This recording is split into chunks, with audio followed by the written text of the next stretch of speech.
Akkam jirtu hordoftoota sagantaa abdii dhugaa akkam jirtu nageenyi waaqayyoo isiniif haa baay'atu. Har'a xagaleen koo xiqqoo fuddaadhaa dhiifama isin gaafadha. Har'a immoo gooftaan yeroo nuu kennee sagantaa isaa jireenya han ta'e wangeela waliin haasa'u waliin dubbachuudhaaf yeroo nuu kennee isin hunduratti dhiyaannee jirra. Har'a dubbii gooftaa keenya Yesuus Kiristoos karaa addaatiin walitti dubbachuudhaaf deemaa jirra. Akkuma kanaan dura isinitti himaa ture wanni irratti nu dubbannu yeroo hundayyuu dubbii waaqayyoo, dubbii nama jiraachisu, dubbii nama fayyisu, dubbii jireenya namaa geeddaru, dubbii bara baraan mootummaa isaa nu galchuu irratti dubbanna. Giddugaleessi keenya haasofni keenya isaa har'a immoo akkaataa haadhaan obboleessa keenya jaalatamaa Kabaa Fidoo qabadhee isin fuulduratti dhiyaadheera. Sagantaan keenya sagantaa shooktoon qabnu garuu akkaataadhuma wangeelli namootatti darbuu itti danda'an bifa adda addaa yookaan xiyyeeffannaa adda addaatiin haasa'uudhaaf malee sagantaan kun barsiisa wangeelaati. Abdiin dhugaa kan qabattee dhiyaattu yeroo hundaa ijuma saniin akka laaltanan barbaada. Kanaaf obboleessi keenya har'aa wanna baay'ee nutti dubbata jedheen abdadhaa. Seenaa isaatirraa waan inni dabarseerraa waan inni beekurraa wanna baay'ee hubannaa. Isa wajjin taa'ee yeroo naasawurii baay'ee waan baay'een irraa hubadhe nama jaalatamaa nama wangeela keessatti qooda baay'isa guddaa waaqayyoon ergaa itti kennee baay'eedha. Faarfannaa isaa dhaggeeffannee namoonni hin beekne waan jiran natti fakkaatu. Faarfannaa baay'ee ittiin wangeelli ittiin labsameedha. Har'allee nu promote gochuu kan barbaadnu Kabaa miti dubbii waaqayyooti. Kanaaf garuu waa'ee namaa kaafnee haasa'uun immoo ija saniin barbaachisaa ta'a. Kanaaf baalaansii gootanii akka nu hubattan isin akeekkachiisoo yookaan immoo isin gaafachuun barbaada jaalalaani. Kanaaf jalqaba haasaa keenyatti hin darbaa obboleessa keenya baga nagaan dhufti jechuun barbaada. Baga nagaan nu eegdan. Eebbifame. Mee jalqaba sagantaa keenya haasaa biraatti osoo hin ceeni akkuma beeknu ati faarfataadha. Faarfataa wangeelaati. Faarfannaan maaliif faarfatama? Faarfannaan hundi amtisaa waaqayyo wajjin arganii gocha waaqa naa godhe hundumaa aarsaa akka aarsaattis dhiyeessuufidha waaqayyooni. Lamaffaa immoo waaqayyoon ittiin lallabuudha faarfannaadhaan. Waaqayyoon akka lallabaatti akka sagalee waaqayyoon lallabanitti faarfannaan lallabaadha. Faarfannaan sagalee qaba. Ofiisaatii laanguweejiidha faarfannaan aartii sababii muuziqaa ta'eef hunduma dhagaa faarfannaa keessaa erga hedduu darba jechuudha wangeelaan. Faarfannaan garuu eessaa dhufa obboleessa keenya? Faarfannaan maalirraa dhufuu danda'a? Faarfannaan egaa akka beekamaa faarfannaa jechuun maal faarfatama? Waaqayyoodha kan faarfatamu. Faarfannaan waaqarraa dhufa. Waaqayyo immoo sagalee isaa nuuf kenne. Sagaleen isaa ilma isaati. Ilma isaa nuu ta'e. Sagalee foon uffate ilma ta'e. Ilmi isaa immoo ayyaana isaa nuu kenne. Ayyaana isaa keessaan faarfannaa kan argana jechuudha. Ayyaana isaa kan qabu kamtu argata faarfannicha. Ayyaana isaa kan hin qabne faarfannaa argachuu hin qabu. Sababiin isaa faarfannaa walaloo miti. Aartii maani barreessuu walaloo duwwaa miti. Qooqammoo tokko qopheessuu miti. Faarfannaa iddootti qophaa'u qaba. Waaqayyoon qopheessee kenna. Hafuura qulqulluu qopheessa. Sababiin isaa hafuura qulqulluu malee namni waaqayyoon arguu hin danda'uudha. Kanaaf waaqayyo wajjin nama gargaarsiisa. Namaaf waaqayyo faarfannaan wal arga. Lapheen nama yeroo sanaa hin diidan naqu hin booji'amu gara waaqayyo duwwaatti connect ta'a. Kanaaf faarfannaan waaqayyo harka namaa kennama. Ameen ameen. Kanaaf akka jecha keetti amma faarfannaan waaqa galateeffachuuf faarfama. Waaqa kabajuuf faarfamaa jennure. Haa jennee akkana akkamitti jechuu dandeenya? Faarfannaan jalqabatti kenname waaqayyo ittiin jajachuudhaaf kan kenname. Jajachuudha waaqayyo. Gochaa isaa lakkaa'anii oolmaa isaa lakkaa'anii irree isaa humna isaa guddina isaa himanii ittiin faarfachuudha waaqayyoon. Ol qabuudha. Addunyaatti himuudha faarfannaa waaqayyoon eenyummaa isaa. Karaatti nama laphee isaa keessaa waaqayyoof aarsaa kennu keessa tokko inni guddaan faarfannaadha. Kan biraan jiru qalma qaluun hin jiru olitti sassaabameetti keetti qalma qalanii Abiraam faan aarsaa dhiyeessu. Daawuffaan achi keetti immoo faarfannaadhaati faarfannaan kennu ergaa guddaa faarfannaa jechuun nama rafee damarsa nama amantiitti gadi kuufee nama amantiitti laafee deebisee kaasee haaressa. Kanaaf faarfannaan humna haaromsaati. Waaqayyoon faarfachuu waan hin ta'in yeroo ofitti deebifnu ittiin haaromna jechuudha faarfannaadha.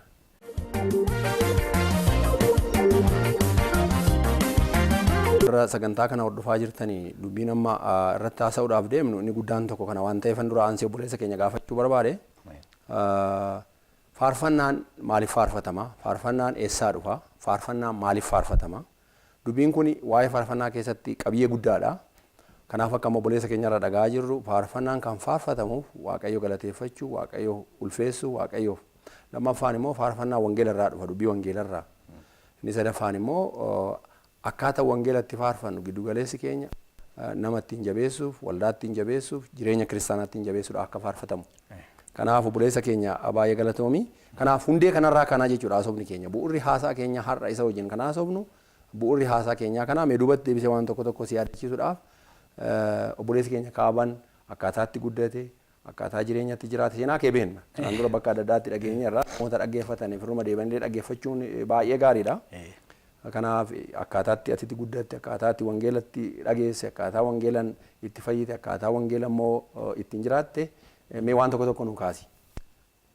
Tole, egaanii jireenyi koo eenyummaan koo wangeeluma jechuun nan danda'a. Sababiin sa'aan afaan koo harmee koo irraa kan hin fudhe, abbaa koo irraa kan hin fudhe geengummaadhaan. Jechuun namni dhaalarraa maatii keessa kan fudhu. Atu waan tokkoon ba'a. Jiinii tokkoon ba'a. Giingeedha. Nama dandeen dubbanneedha kilaasii koo keessatti barsiisaa koo wajjiniin dandee nama dubbanneedha. Nama kanatu 12 fixee ergi yuunivarsiitii galee booddee yuunivarsiitii edukeeshinii barsiisummaadhaani jechuun seene dipaartimentii sana seene muummee barsiisummaa seene jimmaani dandeessee barsiisuu dandeessuudhaani afaan koo danda'u giingeedha. Yaalaniiru achi kan galleef illee dipaartimentii biraa qonnaa nagashuuf yaalaniiru achittis FTC jedhamu qotee bulaa leenjisuuf jedhanii danda'amanii. Nama akkasii iddoo akkasii heelziitti immoo dhufee yeroo hin galu immoo heelziitti seenaa dhukkubsataa barreessuu fi dhukkubsataa wajjin haasa'u qaba. Kanaaf nama akkasii kanatu nama haadha isaatiif maatiidhaaf ergaa ollaa hin dhanne kanatu dubbatu nama wajjin hariiroo hin qabne kanatu ganaa manatti galee waan warri keenya ittiin qotan qonnaa qotu achitti faarfannaan dhufe natti ana guyyaa dhiphinaa natti fakkaata guyyaan suni guyyaa boo'icha kooti waa'ee dhaloota kooti gaabbeedha. Sababiin isaa wanti hundumtuu muummeen hundumtuu natti cucufamaadha. Sababii uumama kootiifi. Kan argee Waaqayyo kallattiitti hojii isaatiif na barbaacha dhufe laga sana laga qonnaa kootii dhufe. Achitti dhufee qonnaa bokkaa keessattuu qonnaa qotu facaafadhee hiikuu fi already faca'eera. Qotuuf immoo bokkaan roobaa jira. Chaalenjii kana keessa fixee dadhabeenii aduun baay'inaan tuni anna qorfachuuf rafu hirribina qabee sillimii sana keessa Qorontoo isa lamaffaa boqonnaa 9 lakkoofsa 12 irraa Phaawuloosii dhukkubana keessa jiru tokko nan kadhadhe. Sadiin kadhadhe buqqisee buqqaane ayyaanni koo sigaa humni koo dadhabaa keessaan hojjeta jedhe. Ani gaayisa faarfannaan dhaga'ee achi ka'eenii faarfannaa sagalichuma dhaga'ee maal kun jedheen deebi'ee dammaqee deebi'ee rafee deebi'ee ammas sagaleen sun natti dhufe ammas abjuudhaan akka mul'ataatti abjuun jedhanii deebi'ee mul'ata ta'ee faarfannaan sagaleen dhaga'e. Yeroo jalqabaaf warri koo faarfannaa dhaga'eedha. Ani beeku faarfannaa lubatu barreessaa fi hojjetaa wangeelaatu barreessee namaa kennaa fi garuu gaafa sana kennaa akka ta'e gaafa sana argee galeen abbaan koo hojjetaa wangeelaati nan gaafadhe akkati faarfannaa namaa kennamu inni natti hime ani immoo isaan arginti hime cumaani kallattiitti iddoo sanatti agarsiifamu jaan qulqulluu keessa faarfannaan amma versiin keessatti jedhu sun dhaga'e akka ittiin gara faarfannaatti dhufee an nama afaan koo faarfannaadhaaf hiikameedha. Ajaa'iba guddaadha. Ameen. Waaqayyo na ulfaatu, Waaqayyo na siike. Ameen. Nuufillee eebbasii godhe ulfinni isaaf haa ta'u. Ameen. Saniin booda haalli ture maalidha? Mee haala durii waa'ee wangeelaa kaafnu.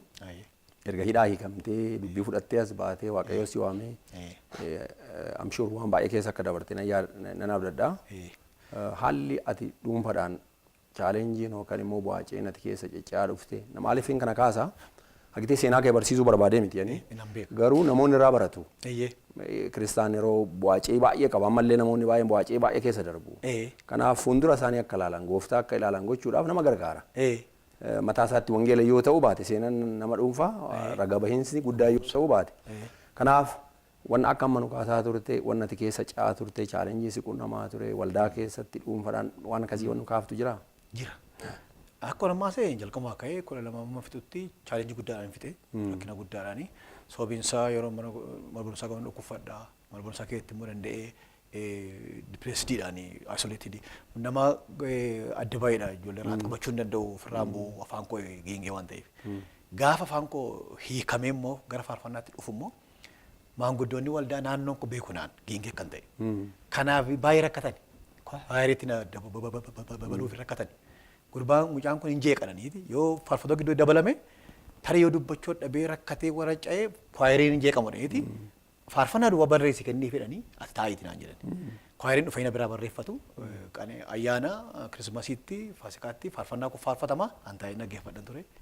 Booddee waa'een koo baay'ee gaaffii ta'e faarfannaa yeroo nu shaakalsiisu afaan isaa hiikamaadha. Yeroo dubbatu duwwaadha. Kanaaf maal noo kan barbaadnuu fi faarfannaa duwwaadhaa fi dubbachuuf miti maal ta'ee nu wajjin baay'ee faarfatee dhamee gaafa gaaffiin ka'u mee ilaalla kaanii jaarsoliin jaarsolii 9 jiru 7 jira 7 gidduu dhaabadheen faarfannaa koo tokko teestii na godhanii faarfadheen fixe. Faarfadhee fixee na'ani. Yoon dubbaddu dandeen dubbaddu yeroon faarfadhu garuu fluentilii faarfatama.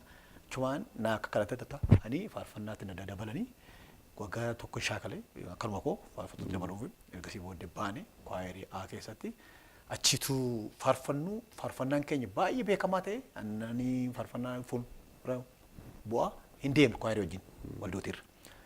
Booddee sabakkaa irraa yookaan kutaa irraa akka faarfannaatti warri qabanii dhufanii faarfannaa isaanii erganii ilaalamu teoloojii hojiidhaan isaan sorii akka ta'u jedhameeti dabtarii waldootarraa funaanu faarfannaa kan qaban hankoo hin deeme. Faarfannoota hundumaa keessaa kan godhu waa achitti hafe kan warra kaan gale. Sababiin isaa faarfannaa iskiripcharaalii macaa qulqulluu duwwaadhaan koo isuma lallabnuti faarfattaa teettiin si dhufanaan jala gaafatani. Maalan kooni kallattiin waaqayyo harkaa argadhu akkuma silaa lafa qonnaatti waaqayyoon dhaga'ee sagalee keessaa naa dhufaa jireenya kootti bu'aa nan barreessaa. Yeroo sagaleen dhufu wangeela keessaan dhufee natti gala malee karaa biraan dhufu kafiloon isaa daandiin ittiin waaqa biraa dhufu karaa iskiripcharii karaa sagalee waaqa dhufee natti gala. Anis immoo yoon of keessa dhaga'es immoo sagalee waaqa keessaa hin fudhaa jedhee naase. Booddee sabakkaan irratti waraabamuu dhabame.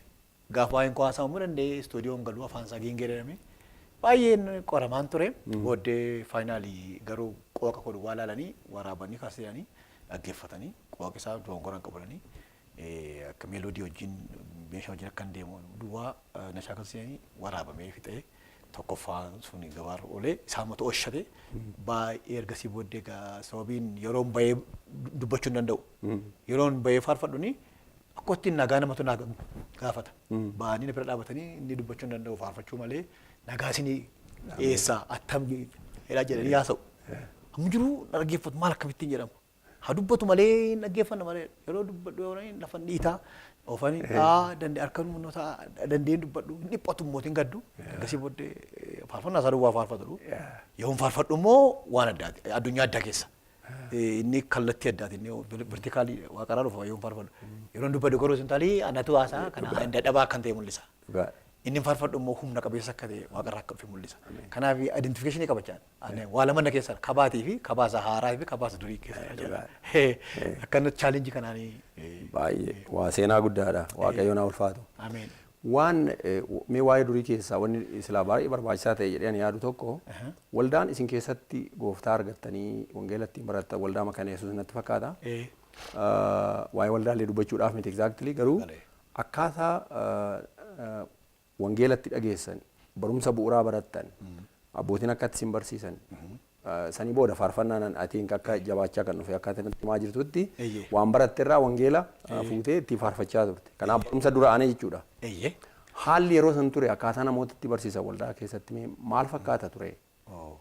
Yeroo san akkaataan namoonni dubbii waaqayyootti jaalatan waldaa keessatti barumsa itti kennatan wangeela namoonni akkaataatti gatta'anii qayyabatan waan haalli akkasii maal ture bara dheeraa dura?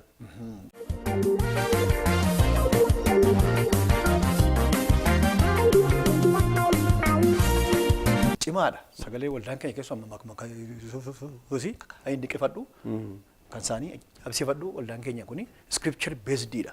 Baay'ee sagalee cimsu. Kennaa biraa badaa sababii namoonni baay'ee mul'annee fi kennaan biraan badaa ittiin dhaga'amu mul'annesis namni waan beeku waa nama barsiisa. Durumaa kaasanii isaan sagaleedhaan sababii guddoo taa'anii fi isa nutti xaxaqan sagalee waaqayyoo kan baay'ee keessa keenya guutee jira. Wanta dubbatamu haasaallee yemmuu haasaamu nama ol ka'ee gaaffilee gaafatu illee waldaa keessa sagalee waaqayyoo keessa akkas jedhe bu'uureesseeti chiraa ka'ee gaafata. Deebiillee deebisullee lakkoo sagalee waaqayyoo jedhu akka jedhe deebisu hundinuu akka nama maanuwaalii ittiin gaggeeffatu gaggeessa. Ani immoo barumsa irratti haradheetti na barsiisanii qeesmichi janaadhamu qeessi dhibbisaa dhamu qeessi tafarraa dhamu namoota gurguddaadha baay'ee teolojiyaanii na barsiisanii akkaataa nuyi itti qorannoo macaa qulqulluu qorannu nu baasanii nutti kennu mataa keessaa qabna jireenya keenya keessa jira akkaataan isaa iddoo isaallee milkiteeffannee qabna beenna akka ittiin baafna akka ittiin beenna akka itti kanaaf simaan guddanne kennaan gaafa fedhu garuu oddii ta'e waldaa keenyatti keessummaa ta'e kennaan afur qulqulluu gaafa dhufu raajii dubbachuun faana dubbachuun kennootiin kun egaa keessummaadha. Sababiin isaa karaa nama beekamee dhufe karaa dadhabootaa dhufe karaa keenya fa'aa dhufe randamiidha kennaan waaqayyoodha akkuma Eelii irraa dhiisee gara Saamu'eel dhaqee waaqayyo abbaa barbaade bira dhaqa Saamu'eel dhaqee yeroo Eelii gaafatu Saamu'eel kan inni dinqisiifadhuuni qeesicha sana luba Eelii sana namoonni lafarratti baay'ee tuqu ayin tuqun nan dinqisiifadha nama sana luba Eelii sana nama wallaala guddise utuu tokko tokkooti ergii irra citeetii hin ari'u ofirraa maal na gaafatta ofii kompleksii waan ta'eef ofirraa ari'a garuu fudhatanii kabajanii mucaa wallaalaa kana akka ittiin nan dhagaa jedhanii ofii isaanii waan beekan sana muuxannoo sana sheer godhaniif hiranii guddisanii sheppi godhanii Saamu'eeliin nama guddaa godhan Saamu'eel nama guddaa biyyicha keessatti raajiin isaa lafa hin buuneedha kan guddise Eelii jedhamu sanaadha nama sagaleen waaqa irraa bahee kenname kanaaf baay'ee na guddisanii gaafa dhufu jedhu hundumaa kennaa hundumaa yoo ta'anii kan koduu fudhatan luboonni keenya sababiin isaan dandeenyu dubbadhu yoon farfadhu fluently jedha kan isaa sirriima kenna waaqayyooti jedhan yoon dandeenyu dubbatu yoo farfatu farfannaadhaan inni kaan garuu raajii of keessaa fuutii dubbattaa kana gootii dubbattaa karaa biraa qorannu macaa qulqulluu malee hin qabnu ani haasa'u garuu booddee kan isaanii isa macaa qulqulluutti fidanii farjaa qulqulluutiif raajichi wal cimsaa dhufe kanaaf hankoo garuu battalumatti ba'ani sababii afaan koo dandeenyu dubbannee fi yoon farfadhu immoo wangeelan farfadhaa yeroon ofii kootti dhaabadde fiizikaalii farfadhu immoo farfannaadhaaf hiikamaadha kun miraakelii jedhanii naafu. Sagalee waaqayyoo wajjin akka ittiin nu guddisa. Akka meeshirimentii tokkotti fudhatanii. Waaqayyootu afaan hiikee akka farfatu godhe malee nama haasa'uu hin dandeenyedha. Nama haasa'uu hin dandeenye Musee keenya Musee jaarraa kana keessaati jedhu. Museedhaaf illee Haaroontu dhaabatee hiikee fi hankoo na bira dhaabanne Haaroon koo na keessa. Suma keessaa dhufe Haaroon. Na keessa dhaabate afur qulqulluun. Ulfinni isaaf haa ta'u. Ameen. Waa'ee waldaa mee haasofnu waldaan yeroo san ture akka manatti maa turte dubbii guddaan namoonni keenya illee irraa baratanii silaa gaarii ta'a jedhanii yaadu. Waa'ee dubbii waaqayyoo kana yookaan immoo sagalee waaqaa kana namoonni bara kana keessa itti deemina booda garuu bara san kabajni dubbii waaqayyootiin waldaan qabdu kiristaanonni qaban qulqullummaan jiraachuuf wanni isaan yaadaa turan waldaa sin keessa turtan koominiitii sin keessa turtan eeriyaa sin keessa turtan bara sani namoonni jaalalli kiristoosiif qaban waaqaaf abboomummaa isaan qaban haalli yeroo san ture maaliifan kana kaasaa naanna'ee akkaatuu jette dubbii guddaan wangeelan kiristoositti maxxananii jiraatanii jireenya bara baraatti galuudha. Kanaaf gammachuu nageenyi keenya burqaa waa hundumayyuu kiristoosi. Kanaaf bara san akkaataa kamtu ture jaalalli koominiitiin yookaan kiristaanni dubbii waaqayyootiif qaban maal ture? Barsiifni ture moo akkamitti akka jaalatamaa ture? Yeroo har'aa akka arginu baay'een jaalatamu namni barsiisu namni faarfannaa baay'ee dhaggeeffata. Wanna baay'ee keessa seenaa dubbii waaqayyo namni haala baay'ee keessa hin jiru itti deebina booddee garuu akkamii jaalachaa turan dubbii waaqayyo kana yeroo san dura.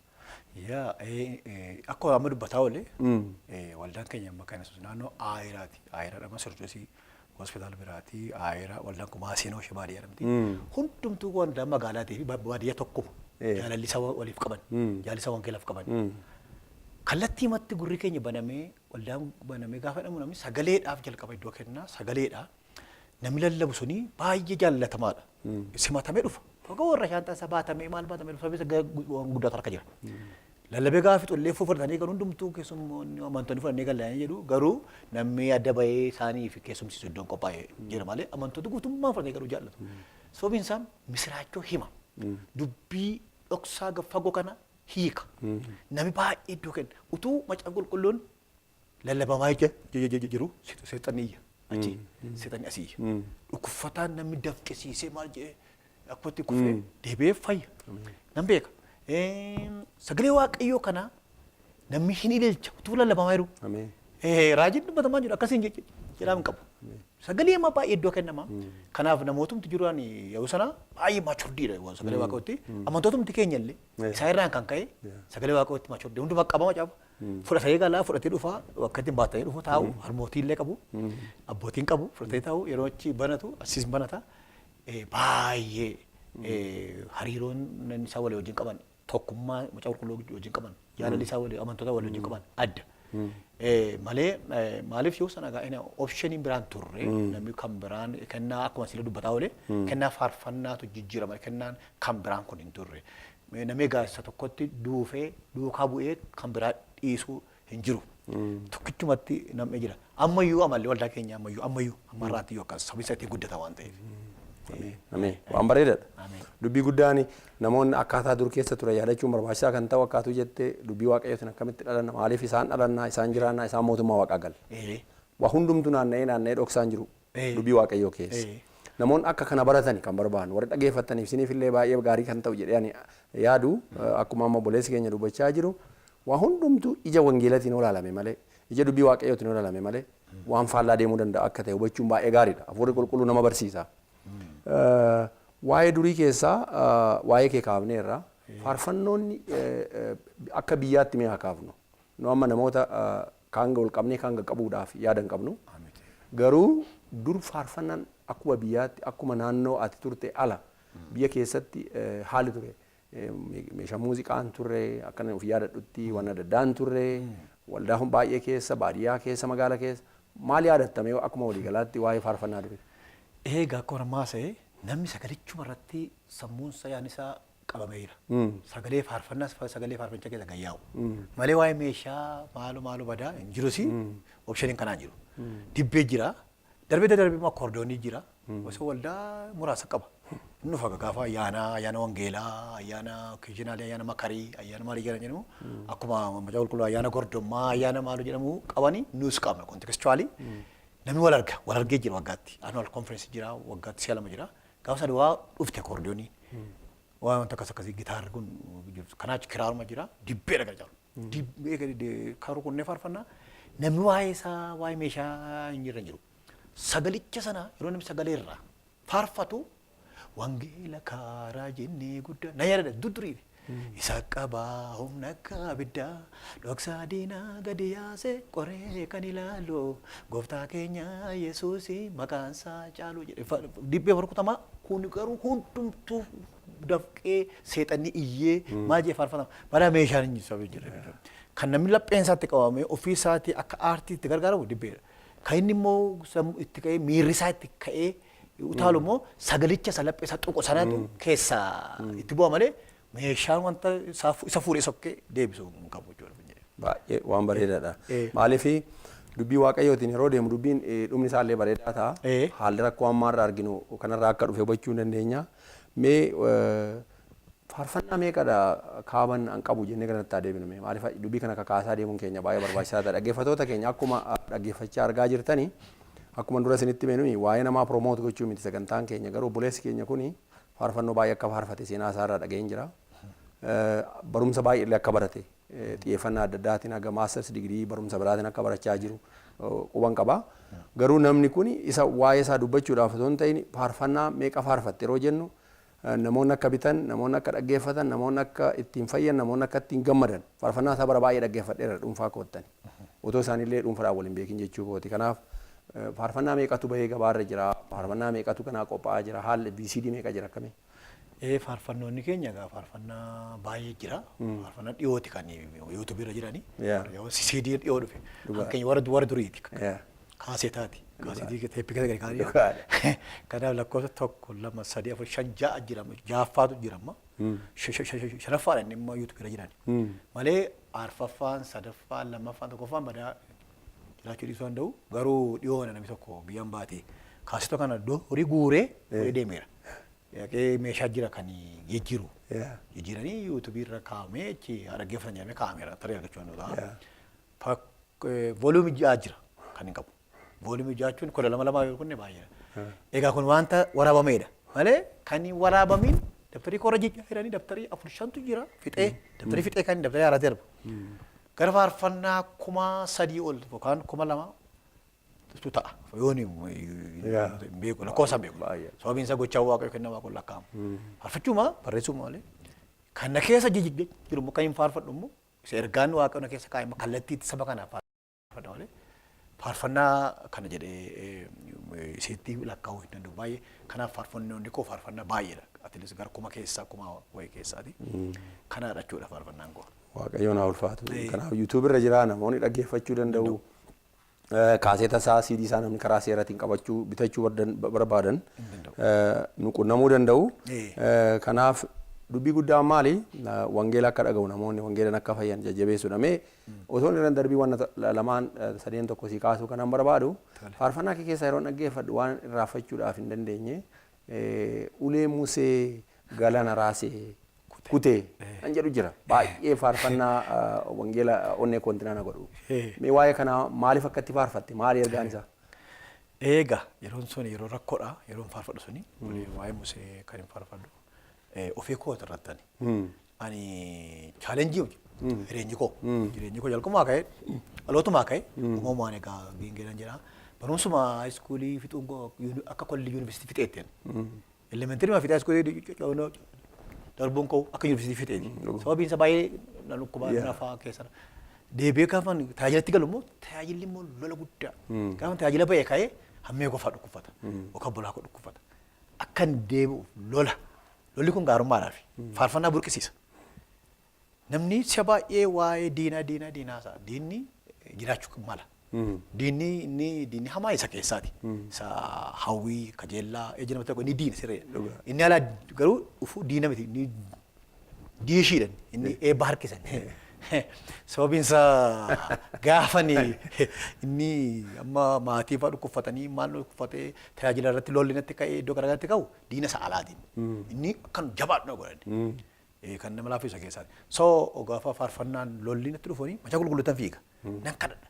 Gaafa kadhadhu waaqayyo ergaa naa kenna. Ergaa naa kennu sagalee manaa kenna waaqayyo. Akkuma gaafa lafa qonnaatti sagalee abjuudhaan Qorontoos lammaffaa sana kan Phaawulos sana argee yeroo inni chaalenjii natti baay'atu Qeeyyoon jibbeeffadhu sagalee naa kenna. Sagalee kana gaafa dubbifadhu waa'ee Musee naa kenna gaafa sana. Waa'ee Museen akkamittiin galaanni safuun yeroo kana riqicha malee waan tokkotu hin ce'e kana ulee sarka jejjejjaa yeroo inni hin beeku ture. Waaqa beeka harkatti. Ni waan nurka jejjejjaa yeroo irraanfanna rakkinni keenya nu irraanfachiisa. Rakkinni nutti nam'u kuni waan nurka nu gachiisa. Nu irraanfachiisa. Kanaaf dhufayyuu rakkinni. Nu irraanfachiisuu dhufa nu gachiisuu dhufa. Waaqayyo immoo nurka kaayera waan ta'eef immoo hin tissa nurkatti hin tiksa. Kanaaf Museedhaan natti ni jedhee itti mee waa'ee sarka jiru. Kana booddee gaafa inni sarka jiru yaadatee gaafa inni dha'u. Lolli natti dhufee gaafa jedhuun faarfadha. Galaana jechuun biyya lafaati. Kan Musee sana gaafa sana galaana diimaadha. Kan Kabaa garuu kan keessan garuu har'a addunyaa kana biyya lafaa kana. Galaanni kun ichi keessa jira. Isa kana dha'uu fi ulee Musee barbaachisa. Uleen Musee maanni sagalee Waaqayyooti. Sagalee Waaqayyoo gaafa ol fuudhee dubbannu diinni gooftaa Yesuus Kiristoosiin horuudhaaf seexanni gaafa baay'ee jedhe sagalee itti erge sagaleedhaan baqate. Har'as gaafa sagalee sana fuudhee faarfadhu gaafa sana natti dhufe. Lafa onaa misooma godha Waaqayyoodha baanaan godha ji'a bonaa bokkaa booma tooraan eebbiga rooba ulee Musee galaana raasee kutee Waaqayyo dursee dhufe dura booddeedhaan ifee diinatti cufee uleen nu harka jiru dhimma baasa maqaasa jalqaba nurraa kaasa haaraa nu moggaasa.